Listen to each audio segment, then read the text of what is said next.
Chapter 11 जटिलताएं। जब हम अपनी लैब टेबल तक इकट्ठे गए तो सबकी निगाह हम पर ही थी। मैंने इस बात पर गौर किया कि अब वह डेस्क पर मुझसे ज़्यादा से ज़्यादा दूर बैठने की कोशिश नहीं करता था। इसके बजाय अब तो वह मुझसे काफ़ी सटकर बैठने लगा था, हमारी बाहें लगभग छूती थीं। तभी मी बैनर कमरे में आए उस आदमी की टाइमिंग कमाल की थी। वे पहियों पर धातु का एक लंबा फ्रेम खींचकर ला रहे थे, जिस पर भारी दिखने वाला पुराना टीवी और वीसीआर रखे थे। फिल्म का दिन, क्लास में उत्साह का माहौल दिखने लगा। मी बैनर ने अनिच्छुक वीसीआर में टेप लगाया और बत्तियां बंद करने के लिए दीवार तक गए। जब कमरे में अंधेरा हो गया तो मैं अचानक इस बारे में बहुत ज़्यादा जागरूक हो गई कि एडवर्ड मुझसे 1 इंच से भी कम दूर बैठा था। मैं अपने अंदर दौड़ने वाली अप्रत्याशित बेचैनी से भी स्तब्ध थी। मैं इस बात पर हैरान थी कि उसके बारे में पहले से ज़्यादा जागरूक होना संभव था। अंधेरे में हाथ बढ़ाकर उसे छूने और उसके आदर्श चेहरे को एक बार थपथपाने का सिरफिरा आवेग मुझ पर लगभग हावी हो गया। मैंने अपनी बाहें सीने पर कसकर बांध ली और हाथों की मुट्ठी बना ली। मेरा दिमाग होशोहवास खोने लगा था। शुरुआत में नामों की पट्टी चली, जिससे कमरे में हल्की सी रोशनी हुई। मेरी आंखें अपने आप ही उसकी तरफ चली गईं। मैं झेंपकर मुस्कुराई जब मुझे एहसास हुआ कि उसकी मुद्रा हूबहू मेरे जैसी थी, क्योंकि उसने भी मुट्ठी बांध रखी थी और मेरी ही तरह वह भी तिरछी नज़रों से मुझे घूर रहा था। वह पलटकर मुस्कुराया, उसकी आंखों ने जाने कैसे मुझे चकाचौंध करने में कामयाबी पाली, अंधेरे में भी। मैं दूर देखा, मैं डर रही थी कि कहीं मेरी सांसें ज़्यादा तेज न चलने लगें। मेरा सिर चकरा रहा था और यह बेहद मूर्खतापूर्ण था। वह पीरियड बहुत लंबा लगा। मैं फिल्म पर ध्यान केंद्रित नहीं कर पाई, मुझे तो ये भी नहीं पता कि वह किस विषय पर थी। मैंने तनावरहित होने की असफल कोशिश की, मैं असफल रही। कभी कभार मैं उसकी तरफ फटाफट निगाह डाल लेती थी, लेकिन वह भी कभी तनावरहित नजर नहीं आया। उसे छूने की प्रबल इच्छा भी रुकने का नाम नहीं ले रही थी, इसलिए मैंने अपनी अंगुलियां अपनी पसलियों में चुभा लीं, जब तक कि अंगुलियों में दर्द नहीं होने लगा। जब मी बैनर ने क्लास के बाद बत्तियां दोबारा जला दी तो मैंने राहत की सांस ली। मैंने अपनी बाहें सामने फैला ली और अपनी सख्त अंगुलियों को ताना। एडवर्ड बगल में चोरी से हंस रहा था। वाह, ये रोचक थी, उसने बुदबुदाया। उसकी आवाज़ स्याह और आंखें सतर्क थीं। मैं बस इतनी ही प्रतिक्रिया कर पाई। क्या हम चलें? उसने लहराते हुए अंदाज में उठते हुए पूछा। मैं लगभग कराहने लगी। जिम जाना पड़ेगा। मैं सावधानी से खड़ी हुई। मुझे ये चिंता सता रही थी कि हमारे बीच की इस नई प्रगाढ़ता से कहीं मेरा संतुलन तो प्रभावित न हो गया हो। वह मुझे खामोशी से मेरी अगली क्लास में ले गया और दरवाजे पर रुका। मैं गुड बाय कहने के लिए मुड़ी। उसका चेहरा देखकर मैं चौंक गई। उसका भाव लगभग दर्द भरा, लेकिन अतीव सुंदर दिख रहा था कि मैं पहले जितनी ही प्रबलता से उसे छूने के लिए छटपटाने लगी। मेरी गुड बाय मेरे गले में ही अटकी रह गई। उसकी आंखों में द्वंद्व चल रहा था। उसने झिझकते हुए अपना हाथ उठाया और फिर तेजी से मेरे गाल की लंबी हड्डी पर अंगुलियां फेरीं। उसकी त्वचा हमेशा जितनी ठंडी थी, लेकिन उसकी अंगुलियों के स्पर्श से मेरी त्वचा बहुत गर्म हो गई, जैसे मैं जल गई थी, लेकिन अब तक मुझे इसके दर्द का एहसास नहीं हुआ था। वह एक भी शब्द बोले बिना मुड़ा और तेजी से मुझसे दूर चला गया। मैं चकराते सिर और लड़खड़ाते पैरों के साथ जिम के अंदर गई। मैं लॉकर रूम में घुसी, तंद्रा जैसी अवस्था में कपड़े बदले और मैं इस बारे में कम जागरूक थी कि दूसरे लोग मेरे आसपास हैं। वास्तविकता तब तक पूरी तरह सामने नहीं आई, जब तक कि मेरे हाथ में रैकेट नहीं थमा दिया गया। ये भारी नहीं था, लेकिन मेरे हाथ में काफी खतरनाक लग रहा था।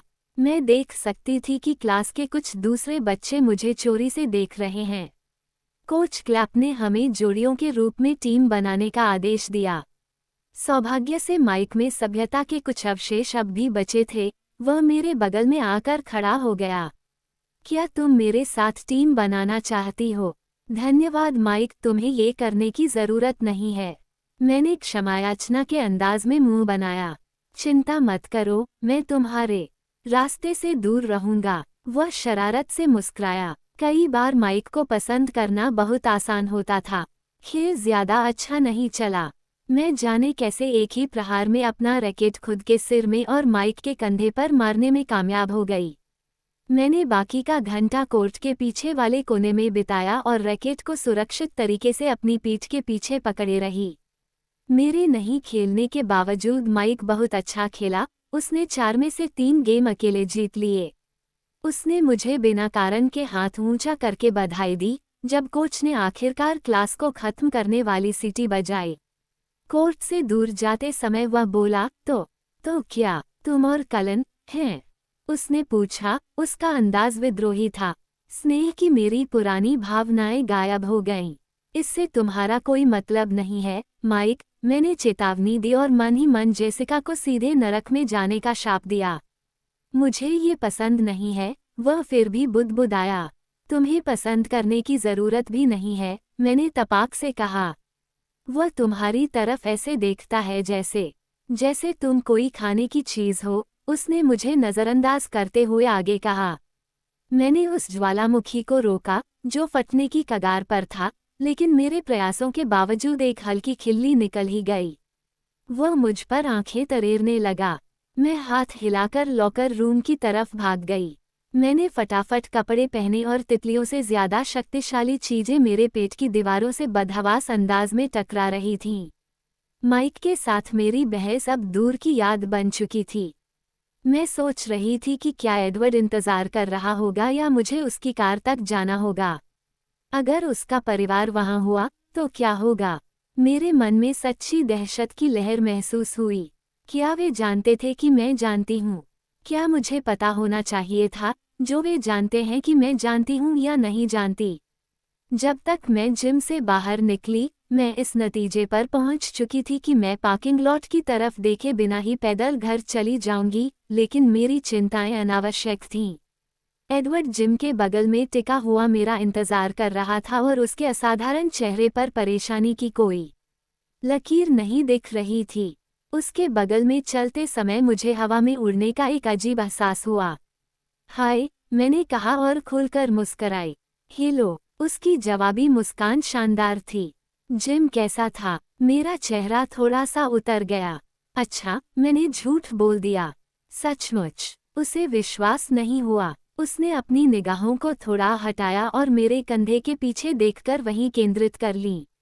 मैंने पलटकर देखा, वहां माइक मेरी तरफ पीठ करके जा रहा था। क्या? मैंने पूछा। अब उसने मुझे देखा, लेकिन उसकी निगाह फिर भी कसी हुई थी। न्यूटन तो मुझे परेशान कर रहा है। तुम दोबारा तो नहीं सुन रहे थे। मैं दहशत में आ गई और मेरे अच्छे स्वभाव के सारे संकेत गायब हो गए। तुम्हारा सिर कैसा है? उसने मासूमियत से पूछा। तुम तो भरोसा करने के काबिल ही नहीं हो। मैं मुड़ी और पार्किंग लॉट की सामान्य दिशा में चलने लगी, हालांकि मैंने इस बिंदु पर पैदल घर जाने का विचार भी नहीं छोड़ा था। वह आसानी से मेरे साथ कदम मिलाकर चलने लगा। तुमने ही तो कहा था कि मैंने तुम्हें कभी जिम में नहीं देखा। इससे मेरी जिज्ञासा जाग गई। उसकी आवाज में पश्चाताप, इसलिए मैंने उसे अनसुना कर दिया। जैसा कुछ नहीं था। हम खामोशी में उसकी कार तक गए। मैं गुस्सा और शर्मिंदा थी, लेकिन मुझे कार से कुछ कदम दूर रुकना पड़ा। लड़कों की भीड़ इसे घेरे हुए थी। गौर से देखने पर मुझे एहसास हुआ कि वे वोल्वो नहीं घेरे हुए थे, वे तो दरअसल रोजेली की लाल कन्वर्टिबल को घेरे हुए थे और उनकी आंखों में हसरत साफ दिखाई दे रही थी। जब एडवर्ड ने उनके बीच से जाकर दरवाज़ा खोला तो उनमें से किसी ने भी ऊपर नहीं देखा। मैं जल्दी से पैसेंजर साइड से बैठ गई और मुझ पर भी किसी ने ध्यान नहीं दिया। भड़कीली, वो बुदबुदाया। मैंने पूछा, ये किस तरह की कार है? M3। मैं कार की पत्रिकाओं की भाषा नहीं समझती। ये BMW है। उसने अपनी आंखें गोल गोल कीं। अब वो मेरी तरफ नहीं देख रहा था, बल्कि कार प्रेमियों पर गाड़ी चढ़ाए बिना रिवर्स करने की कोशिश कर रहा था। मैंने सिर हिलाया। मैंने इसके बारे में सुना था। तुम अब भी नाराज हो?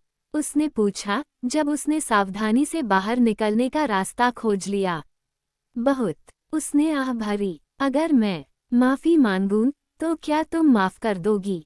शायद, अगर तुम दिल से मांगो। और अगर तुम ऐसा दोबारा न करने का वादा करो, मैंने जोर दिया। उसकी आंखों में अचानक चालाकी दिखाई दी। ये कैसा रहेगा अगर मैं दिल से माफी मांगूं और तुम्हें शनिवार को कार चलाने दूं? उसने मेरी शर्तों के बदले में अपनी शर्तें रखीं। मैंने विचार किया और निर्णय लिया कि यह शायद सबसे अच्छी पेशकश है जो मुझे मिलेगी। मैंने सहमति में कहा, पक्का। तो फिर मुझे बहुत अफसोस है कि मैंने तुम्हें नाराज किया। उसकी आंखें एक लंबे पल तक संजीदगी से दहकने लगी, मेरे दिल की धड़कनों के साथ जबरदस्त छेड़खानी करने लगी और फिर वह मजाक के मूड में आ गया। और मैं शनिवार को सुबह सुबह तुम्हारी चौखट पर जल्दी ही प्रकट हो जाऊंगा। अगर ड्राइववे में अनजान वोल्वो खड़ी रही तो चाली की स्थिति में कोई मदद नहीं मिलेगी। वह मुस्कराकर बोला, मेरा कार से आने का इरादा नहीं था। फिर कैसे? उसने मेरी बात बीच में ही काट दी। इसकी चिंता मत करो, कार नहीं आएगी, पर मैं आ जाऊंगा। मैंने इसे जाने दिया। मेरे मन में एक ज्यादा जरूरी सवाल था। अभी क्या बाद में? मैंने महत्वपूर्ण तरीके से पूछा। उसने त्योरी चढ़ाई। मुझे लगता है कि बाद में। मैं अपने भाव को विनम्र रखते हुए इंतजार करती रही। उसने कार रोक दी। मैंने हैरानी से ऊपर देखा। जाहिर है हम चाली के घर पहुंच चुके थे और ट्रक के पीछे खड़े थे। उसके साथ बैठना ज्यादा आसान था, बशर्ते मैं यात्रा खत्म होने के बाद ऊपर देखूं।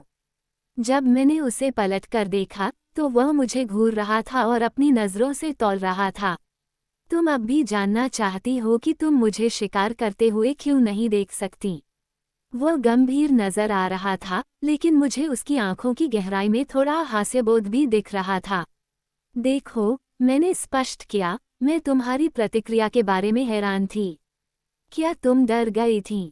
हाँ, निश्चित रूप से वहाँ हास्यबोध था। नहीं, मैंने बोल दिया।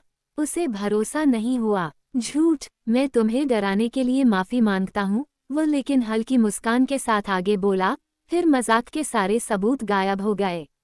ये तो बस हमारे शिकार करते समय कस गया। तुम्हारे वहाँ होने का विचार था। उसका जबड़ा, ये बुरा होगा। वह भिंचे हुए दांतों के बीच से बोला, बहुत बुरा। क्यों? उसने एक गहरी सांस ली और विंडशील्ड में से उन मोटे, घुमड़ते बादलों को देखा जो नीचे उतरते दिख रहे थे और ऐसा लग रहा था कि हम हाथ बढ़ाकर उन्हें पकड़ सकते हैं। जब हम शिकार करते हैं, उसने धीरे धीरे अनिच्छा से कहा, तो हम खुद को अपनी इंद्रियों के हवाले कर देते हैं। अपने दिमाग का कम इस्तेमाल करते हैं। हम खास तौर पर अपनी खुशबू के एहसास को खुद पर हावी होने देते हैं। जब मैं इस तरह से नियंत्रण खोता हूँ, उस समय अगर तुम मेरे आसपास रहीं। उसने अपना सिर हिलाया और वह अब भी भारी बादलों को उदास अंदाज में निहार रहा था। मैंने अपने चेहरे के भाव पर दृढ़ नियंत्रण रखा। मैं जानती थी कि वह मेरी प्रतिक्रिया जरूर देखेगा। मेरे चेहरे से उसे कुछ भी पता नहीं चला, लेकिन हमारी नजरें मिली और खामोशी गहराती गई। आज दोपहर बिजली का जो प्रवाह मैंने महसूस किया था, वह माहौल में नजर आने लगा जब वह मेरी आंखों से अपनी आंखें लड़ाने लगा। जब तक मेरा सिर नहीं चकराने लगा, तब तक मुझे एहसास ही नहीं हुआ कि मैं सांस नहीं ले रही थी। जब मैंने खामोशी को तोड़ते हुए उबड़-खाबड़ तरीके से सांस तो उसने अपनी आंखें बंद कर लीं। बेला, मैं सोचता हूँ कि अब तुम्हें अंदर जाना चाहिए। उसकी धीमी आवाज़ खुरादुरी थी, उसकी निगाह एक बार फिर बादलों पर थी। मैंने दरवाज़ा खोला और कार में ठंडी हवा का झोंका घुस गया, जिससे मेरा सिर चकरा गया। मैं डर रही थी कि इस हालत में मैं कहीं गिर न जाऊं, इसलिए मैंने सावधानी से कार से बाहर कदम रखा और बिना पीछे मुड़े दरवाज़ा बंद किया। ऑटोमेटिक विंडो खुलने की आवाज़ से मैं मुड़ी। ओह बेला, उसने पीछे से कहा और उसकी आवाज़ ज्यादा सपाट थी। जब वो खुली खिड़की में से झुका तो उसके होंठों पर हल्की मुस्कान थी। हाँ, कल मेरी बारी है। किस चीज़ की? वो खुलकर मुस्कुराया और अपने चमकते दांत दिखाने लगा। सवाल पूछने की। और फिर वह चला गया। मैं अपने विचार समेट पाऊं उससे पहले ही कार सड़क पर तेजी से चली गई और मोड़ पर गायब हो गई। घर में घुसते वक्त मैं मुस्कराई। अगर और कुछ नहीं, तो ये तो स्पष्ट था कि वह कल मुझसे मिलने वाला है। उस रात एडवर्ड मेरे सपनों में छाया रहा, हमेशा की तरह, लेकिन मेरी अचेतनता का माहौल बदल गया था। अब इसमें वही बिजली दौड़ रही थी जो उस दोपहर को प्रवाहित हुई थी, इसलिए मैं बेचैनी में करवटें बदलती रही और बार बार जागती रही। सुबह के शुरुआती घंटों में ही मैं आखिरकार एक थकी हुई और स्वप्नरहित नींद में सो पाई। जागने पर मैं थकी थी और थोड़ी चिड़चिड़ी भी थी। मैंने आह भरते हुए अपना भूरा टर्टलनेक और जीन्स निकाली। यहाँ मैं इनसे नहीं बच सकती थी, हालांकि मैं खुद को स्पघेटी स्ट्रैप्स और शॉर्ट्स के दिवास्वप्न देखने से नहीं रोक पाई। नाश्ता उम्मीद के मुताबिक सामान्य और शांत घटना थी। चाली ने खुद के लिए अंडे तले थे, मैं अपना सीरियल का बाउल खा रही थी। मैं सोच रही थी कि कहीं वे इस शनिवार के बारे में भूल तो नहीं गए। उन्होंने मेरे अनपूछे सवाल का जवाब दे दिया जब वे अपनी प्लेट सिंक में रखने के लिए खड़े हुए। इस शनिवार के बारे में उन्होंने शुरू किया जब वे किचन तक गए और नल चालू किया। मैं सिहर गई। हाँ डैडी, क्या तुम अब भी सिएटल जा रही हो? उन्होंने पूछा। योजना तो यही थी। मैंने मुंह बनाया और सोचा कि काश उन्होंने यह मुद्दा नहीं उठाया होता तो मुझे सावधानी से अर्धसत्य नहीं बोलना पड़ता। उन्होंने अपनी प्लेट में थोड़ा डिश सोप डाला और इसे ब्रश से चारों ओर घुमाया। और क्या तुम्हें यकीन है कि तुम डांस के समय तक नहीं लौट पाओगी? मैं डांस में नहीं जा रही हूँ डैडी, मैंने गुस्से से कहा। क्या किसी ने तुम्हें नहीं चुना? उन्होंने पूछा और प्लेट धोने पर ध्यान केंद्रित करके अपनी चिंता छिपाने की कोशिश की। मैं बारूदी सुरंग से दूर हटकर खड़ी हो गई। ये लड़कियों का चयन है। ओह, उन्होंने त्योरी चढ़ाई जब उन्होंने अपनी प्लेट साफ की। मुझे उनके साथ सहानुभूति थी। पिता बनना काफी मुश्किल होता होगा, इस बात से डरना कि आपकी बेटी किसी पसंद के लड़के से मिलने लगेगी, लेकिन तब भी चिंता करना जब उसे कोई लड़का पसंद न आए। मैंने कांपते हुए सोचा, अगर चाली को जरा सी भी भनक लग गई कि मैं किसे पसंद करती हूँ, तो ये कितना बुरा होगा। फिर चाली विदा में हाथ हिलाकर चले गए। मैं ब्रश करने और अपनी किताबें उठाने के लिए ऊपर की मंजिल पर गई। जब मैंने क्रूज़र के जाने की आवाज़ सुनी, उसके बाद मैं अपनी खिड़की में से झांकने की इच्छा को केवल कुछ ही पल रोक पाई। सिल्वा कार वहां पर थी। ये ड्राइववे में चाली वाली जगह पर मेरा इंतजार कर रही थी। मैं सीढ़ियों से कूदी, सामने वाले दरवाजे से फटाफट बाहर निकली और सोचने लगी कि यह विचित्र दिनचर्या कितने दिन चलेगी। मैं तो चाहती थी कि यह कभी खत्म न हो। जब मैंने डेड बोल्ट का ताला लगाने की जहमत उठाए बिना अपने पीछे दरवाज़ा बंद किया, तो वह कार में इंतजार कर रहा था। ऐसा नहीं लग रहा था कि वह देख रहा हो। मैं चलकर कार तक गई, दरवाज़ा खोलने से पहले संकोचवश रुकी और फिर अंदर बैठ गई। वह तनावरहित था और मुस्करा रहा था और हमेशा की तरह आदर्श और सुंदर था, अति दुखदाई हद तक। गुड मॉर्निंग, उसकी आवाज़ रेशमी थी। तुम आज कैसी हो? उसकी आंखें मेरे चेहरे पर घूमी, मानो उसका सवाल कोरा शिष्टाचार नहीं था।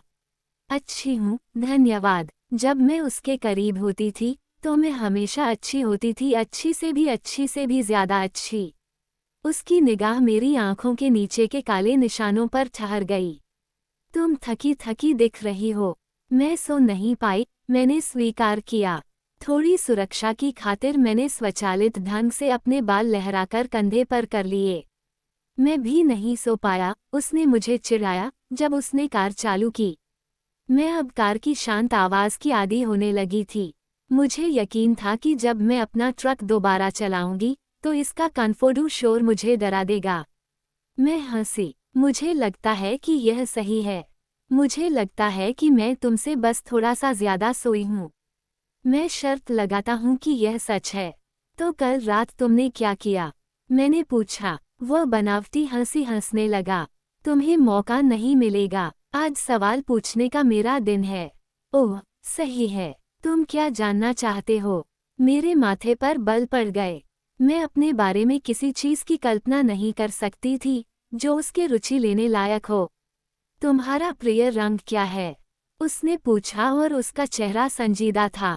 मैंने अपनी आंखें गोल गोल घुमाईं। ये हर दिन बदलता रहता है। आज तुम्हारा प्रिय रंग क्या है?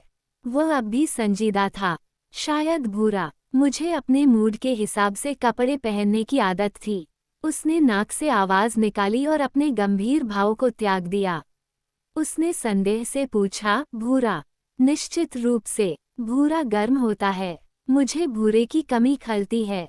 हर चीज जिसे भूरी होना चाहिए, पेड़ के तने, चट्टानें, धूल, वे सब यहाँ हरियाली से ढके हैं, मैंने शिकायत की। वह मेरी आलोचना से मंत्रमुग्ध नजर आने लगा। उसने पल भर के लिए सोचा और फिर मेरी आंखों में घूरा। सही कहा, उसने एक बार फिर गंभीर होते हुए फैसला किया। भूरा गर्म होता है। वह आगे झुका, तेजी से, लेकिन थोड़ा झिझकते हुए, ताकि मेरे बाल मेरे कंधे के पीछे कर दे। अब तक हम स्कूल पहुंच चुके थे। कार को पार्किंग की जगह पर रोकते हुए वह मेरी ओर मुड़ा। इस समय तुम्हारे सीडी प्लेयर में कौन सा संगीत है? उसने पूछा। उसका चेहरा उतना ही गंभीर था जैसे उसने मुझसे हत्या जैसे अपराध को स्वीकार करने को कहा हो। मुझे एहसास हुआ कि मैंने फिल की दी हुई सीडी को नहीं हटाया था। जब मैंने उस बैंड का नाम लिया तो वह वक्र अंदाज में मुस्कुराया और उसकी आंखों में एक अजीब भाव आ गया। उसने अपनी कार के सीडी प्लेयर के नीचे एक कंपार्टमेंट खोला, वहां खचाखच भरी 30-40 सीडी में से एक बाहर निकाली और मुझे थमा दी। डेबुसी के बजाय ये, उसने भौं उठाए। ये वही सीडी थी। मैंने जाने पहचाने कवा आर्ट को देखने के बाद अपनी निगाह झुका ली। बाकी का दिन भी इसी तरह गुजरा। वह मेरी जिंदगी की हर छोटी से छोटी बात के बारे में लगातार सवाल पूछता रहा। जब वह मुझे अंग्रेजी की क्लास तक छोड़ने गया, जब वह स्पेनिश की क्लास के बाद मुझसे मिला और जब वह लंच के पूरे घंटे मेरे साथ बैठा। उसने पूछा कि मुझे कौन सी फिल्में पसंद थीं और कौन सी नापसंद थीं। उसने पूछा कि मैं किन जगहों पर गई हूँ और किन जगहों पर जाना चाहती हूँ। और किताबें, अंतहीन रूप से किताबें। मुझे याद नहीं है कि आखिरी बार मैं इतना ज्यादा कब बोली थी। अक्सर मैं बातचीत पर एकाधिकार जमाने के बारे में शर्मिंदगी महसूस करने लगती थी, क्योंकि मुझे लगता था कि वह बोर हो रहा होगा, लेकिन उसका चेहरा इतना तल्लीन था और उसके प्रश्नों की बौछार खत्म होने का नाम ही नहीं ले रही थी, इसलिए मैं जवाब देने के लिए मजबूर थी। उसके ज्यादातर सवाल आसान थे, लेकिन कुछ ऐसे भी थे जिनसे मुझे शर्म आ जाती थी। जब भी मेरा चेहरा लाल होता था तो सवालों का एक बिल्कुल नया चक्र शुरू हो जाता था। जैसे तब जब उसने मेरे प्रिय रत्न के बारे में पूछा और मैंने बिना सोचे पुखराज बोल दिया। वो इतनी तेज गति से मुझ पर सवाल दाग रहा था कि मुझे लगा जैसे मैं कोई मनोवैज्ञानिक टेस्ट दे रही हूँ, जहाँ आपको दिमाग में आने वाले पहले शब्द बताने पड़ते हैं। मुझे यकीन था कि उसने अपने मन में जिन प्रश्नों की सूची बना रखी थी, वह उन्हें पूछता रहता, सिर्फ मेरे ले जाने को छोड़कर। प्रिय रत्न वाले सवाल का जवाब देते वक्त मेरा चेहरा लाल हो गया, क्योंकि कुछ समय पहले तक मेरा प्रिय रत्न रक्तमणि था। उसकी पुखराज आंखों को निहारते समय इस बदलाव का कारण पता न होना असंभव था।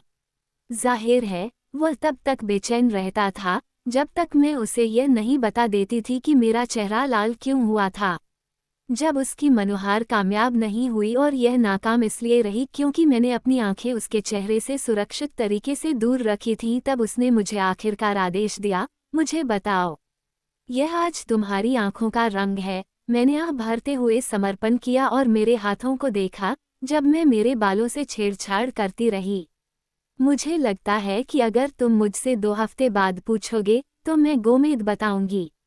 मैंने सच बोलने के चक्कर में उसे ज़रूरत से ज़्यादा जानकारी दे दी थी और मुझे चिंता हो रही थी कि कहीं इससे उसका गुस्सा न भड़क जाए, जो तब बढ़ जाता था जब भी मैं बहुत ज़्यादा स्पष्टता से बताती थी कि मैं उसकी कितनी ज़्यादा दीवानी हूँ। लेकिन उसका ठहराव बहुत छोटा था। उसने फिर से सवाल दागा, तुम्हें किस तरह के फूल पसंद हैं? मैंने राहत की सांस ली और मनोविश्लेषण का सिलसिला चलता रहा। बायोलॉजी की क्लास एक बार फिर मुश्किल थी। एडवर्ड के प्रश्नों का सिलसिला तब तक जारी रहा जब तक मी बैनर कमरे में दाखिल नहीं। वे ऑडियो विजुअल फ्रेम को दोबारा कमरे में घसीटकर ला रहे थे। जब टीचर बत्ती के स्विच के पास गए तो मैंने गौर किया कि एडवर्ड ने अपनी कुर्सी मुझसे थोड़ी दूर खिसका ली। इससे मदद नहीं मिली। जैसे ही कमरे में अंधेरा हुआ, बिजली की वही चिंगारी महसूस होने लगी और थोड़ा सा हाथ बढ़ाकर उसकी ठंडी त्वचा को कल की तरह छूने का वही बेचैन उन्माद हावी होने लगा। मैं टेबल पर आगे झुकी, ठुड्डी को बंधे हाथों पर रखा और मेरी छिपी अंगुलियां टेबल का कोना पकड़े रहीं। मैं उस अतार्किक हसरत को नज़रअंदाज करने के लिए जूझती रही, जिसने मुझे आंदोलित कर दिया था। मैंने उसकी तरफ नहीं देखा।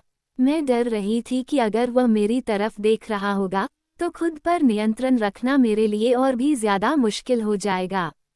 मैंने फिल्म देखने की पूरी कोशिश की, लेकिन 1 घंटे बाद मुझे जरा भी पता नहीं था कि मैंने क्या देखा था। जब बैनर ने बत्तियां जलाईं, तो मैंने राहत की सांस ली और आखिरकार एडवर्ड की तरफ देखा। वह मेरी तरफ देख रहा था और उसकी आंखें अनिश्चित थीं। वो खामोशी में उठा और स्थिर खड़े होकर मेरा इंतजार करने लगा। कल की तरह ही हम खामोशी में जिम की तरफ जाने लगे, और कल की तरह ही उसने एक शब्द बोले बिना मेरे चेहरे को छुआ। इस बार ठंडे हाथ के पिछले हिस्से से मेरी कनपटी से मेरे जबड़े तक एक बार थपथपाया, फिर वह मुड़कर दूर चला गया। माइक का 1 मैन बैडमिंटन शो देखने में जिम का समय जल्दी गुजर गया। उसने मुझसे बात नहीं की, या तो मेरा गुमसुम भाव देखकर या फिर इसलिए क्योंकि कल की हमारी झड़प के बाद वह अब भी नाराज था। दिमाग के किसी कोने में मुझे इसके बारे में बुरा महसूस हुआ, लेकिन मैं उस पर ध्यान केंद्रित नहीं कर पाई। इसके बाद मैं जल्दी से कपड़े बदलने गई। मैं असहज थी और जानती थी कि मैं यहाँ से जितनी जल्दी निकलूंगी, एडवर्ड के पास उतनी ही जल्दी पहुंचूंगी। इस दबाव की वजह से मैंने सामान्य से ज्यादा फुहरपन से काम किया। अंततः मैं दरवाजे तक पहुंच गई और जब मैंने उसे वहां खड़े देखा, तो मुझे एक बार फिर जन्नत का एहसास हुआ और एक चौड़ी मुस्कान मेरे चेहरे पर अपने आप खिल गई। वह सवाल पूछने से पहले मुस्कुराया। अब उसके सवाल अलग थे, जिनका जवाब देना उतना आसान नहीं था। वह जानना चाहता था कि मुझे घर की किन चीज़ों की कमी खलती है या याद आती है। उसने हर उस चीज़ का वर्णन मांगा जिससे वह अपरिचित था। हम चाली के घर के सामने घंटों बैठे, जब आसमान स्याह हुआ और बारिश की वजह से हमारे चारों ओर बाढ़ जैसा दृश्य दिखने लगा।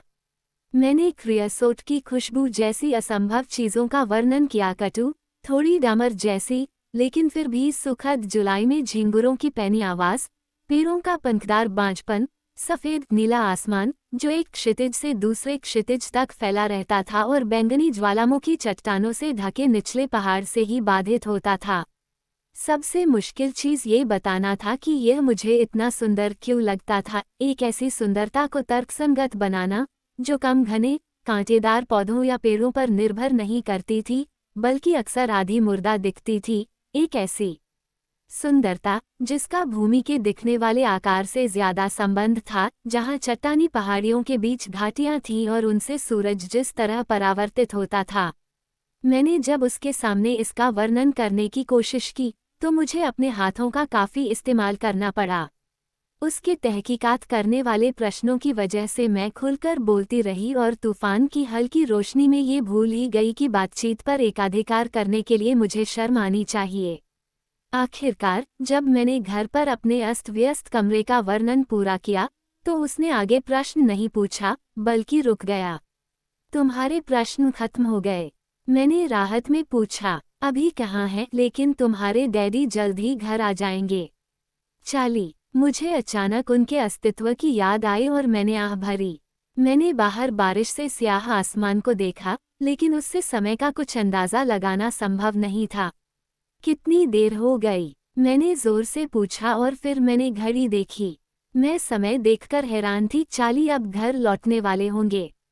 सांझ हो गई है। एडवर्ड ने बुदबुदाते हुए पश्चिमी क्षितिज की ओर देखा, जो बादलों के कारण दिखाई नहीं दे रहा था। उसकी आवाज़ विचारपूर्ण थी, मानो उसका दिमाग कहीं दूर हो। मैंने उसकी तरफ घूरा, लेकिन वह बिना देखे विंडशील्ड के बाहर निहारता रहा। मैं अब भी घूर रही थी, जब उसकी आंखें अचानक मेरी आंखों से टकराईं। ये हमारे लिए सबसे सुरक्षित समय होता है, उसने कहा और मेरी आंखों के अनकहे प्रश्न का जवाब दिया। सबसे आसान समय, लेकिन एक मायने में सबसे दुखद भी। एक और दिन का अंत, रात की वापसी। अंधेरा बहुत नीरस होता है, क्या तुम ऐसा नहीं सोचती? वो विचारपूर्ण अंदाज में मुस्कुराया। मुझे रात पसंद है। अंधेरे के बिना हमें कभी सितारे नहीं दिख सकते। मैंने त्योरी चढ़ाई। वैसे यहाँ वे ज्यादा नहीं दिखते हैं। वह हंसा और मूड अचानक हल्का हो गया। चाली कुछ ही मिनट में आ जाएंगे, इसलिए जब तक कि तुम उन्हें बताना न चाहो कि तुम शनिवार को मेरे साथ रहोगी। उसने एक भौं उठाई। धन्यवाद, लेकिन उसकी जरूरत नहीं है। मैंने अपनी किताबें समेटी और मुझे एहसास हुआ कि इतनी ज्यादा देर तक बैठने की वजह से मेरा शरीर अकड़ गया था। तो कल मेरी बारी है। निश्चित रूप से नहीं। उसके चेहरे पर मजाकिया क्रोध दिख रहा था। मैंने तुम्हें बताया था ना कि मेरे सवाल अभी पूरे नहीं हुए हैं, है ना? अब और क्या रह गया है? ये तुम्हें कल पता चलेगा। उसने मेरे लिए दरवाज़ा खोलने की खातिर हाथ बढ़ाया और उसके इतने नज़दीक आने की वजह से मेरा दिल तेज़ी से खड़खड़ करने लगा। लेकिन उसका हाथ हैंडल पर जम गया। अच्छा नहीं है, वो बुदबुदाया। क्या हुआ? मैं ये देखकर हैरान थी कि उसका जबड़ा कस गया था और उसकी आंखें परेशान दिख रही थीं। उसने पल भर के लिए मुझे देखा। उसने उदास अंदाज में कहा, एक और जटिलता। उसने एक तेज गतिविधि में दरवाज़ा खोला और फिर लगभग दुबकते हुए मुझसे तेजी से दूर हुआ। बारिश में हेडलाइट की चमक ने मेरा ध्यान खींचा जब एक स्याह कार हमसे कुछ फुट दूर फुटपाथ पर आकर रुकी। चाली की कार मोड़ पर ही है, उसने चेतावनी दी और बारिश में आने वाले वाहन को देखा। अपनी दुविधा और उत्सुकता के बावजूद मैं तुरंत कूद गई। बारिश ज्यादा तेज हो गई और मेरी जैकेट से टकराकर बूंदें छिटकने लगीं। मैंने दूसरी कार की सामने वाली सीट पर बैठे लोगों को पहचानने की कोशिश की, लेकिन बहुत ज्यादा अंधेरा था। मैं नई कार की हेडलाइट्स की रोशनी में एडवर्ड को चमकते हुए देख सकती थी। वो अब भी आगे घूर रहा था और उसकी निगाह किसी चीज या व्यक्ति पर केंद्रित थी जिसे मैं देख नहीं सकती थी। उसके चेहरे पर कुंठा और अवज्ञा का एक अजीब भाव था। फिर उसने इंजन को रेस दी और गीली सड़क पर टायरों की चरमराहट सुनाई दी। कुछ ही पल बाद वोल्वो ओझल हो गई। ये बेला, छोटी काली कार के ड्राइवर वाले हिस्से से एक जानी पहचानी भारी आवाज आई। जेकब, मैंने पूछा और बारिश में से देखने की कोशिश की। तभी मोड़ पर चाली का क्रूजर दिखाई दिया और उसकी रोशनी मेरे सामने वाली कार में बैठे लोगों पर पड़ी। जेकब पहले ही उतरने लगा था। उसकी चौड़ी मुस्कान अंधेरे में भी दिख रही थी। पैसेंजर सीट पर एक बूढ़ा आदमी बैठा था, भारी आदमी जिसका चेहरा यादगार था। चेहरा अतिरेक से भरा था, गाल कंधों पर टिके थे।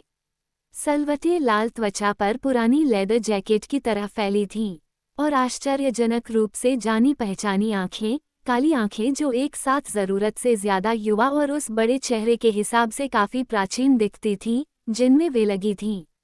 जेकब के डैडी बिली ब्लैक। मैं उन्हें तुरंत पहचान गई, हालांकि उन्हें मैंने 5 साल से ज्यादा समय से नहीं देखा था। हालांकि मैं उनका नाम भूल गई थी, लेकिन चाली ने मेरे आने के पहले दिन उनका जिक्र किया था और वो मुझे याद था। वे मुझे घूर रहे थे और मेरे चेहरे की जांच कर रहे थे, इसलिए मैं उनकी ओर यूं ही मुस्कराई। उनकी आंखें फैली थीं, मानो सदमे या डर में हूँ।